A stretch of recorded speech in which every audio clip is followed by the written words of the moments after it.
এইবাৰ মই আপোনালোকৰ আগত ক'ব ওলাইছোঁ শতশূন্য যুগ। শতশূন্য যুগ এনে এটা যুগ যিটো যুগত একাদিক্ৰমে 6টা স্থানত গ্ৰহসমূহ থাকে, আন 6টা স্থানত গ্ৰহসমূহ নাথাকে। এইটো শতশূন্য যুগ বুলি কোৱা হয়। এই যুগত সুখ, শান্তি, সমৃদ্ধি লাভ কৰে জাতক জাতিকাসকলে। এতিয়া মই আপোনালোকৰ আগত ক'বলৈ ওলাইছোঁ চতুৰ্সাগৰী যুগ।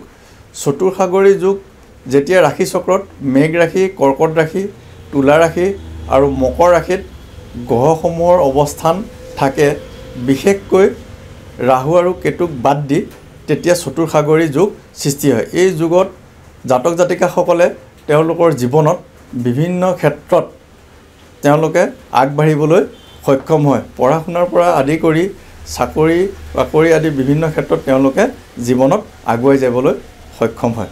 সদশেষত মই আহিছোঁ গৌৰী সৌৰী যুগ। এই যুগ হ'ল যেতিয়া ৰাশি চক্ৰত বৃহস্পতি আৰু শনি একেলগে সংযোগ হয় বা বৃহস্পতিয়ে শনিক সমসপ্তমত দৃষ্টি থাকে, তেতিয়া গৌৰী সৌৰী যুগ হয়। এই যুগত জাতক জাতিকাসকলে ভাল ছ'চিয়েল ৱৰ্কাৰ হয়। তেওঁলোকে সামাজিক জীৱনত তেওঁলোকৰ বহুতখিনি উত্থান হয়। হয়তো তেওঁলোকৰ জীৱনত এই যুগৰ প্ৰভাৱ যদি ভালকৈ থাকে, বিস্তাৰ লাভ কৰিবলৈ সক্ষম হয়। আৰু এই যুগে জাতক জাতিকাসকলক ভৱিষ্যত জীৱনত বিভিন্ন গাঁও অঞ্চলৰ প্ৰতিনিধিত্ব, সামাজিক জীৱনত তেওঁলোকক আগবাঢ়ি যাবলৈ দেখা যায়।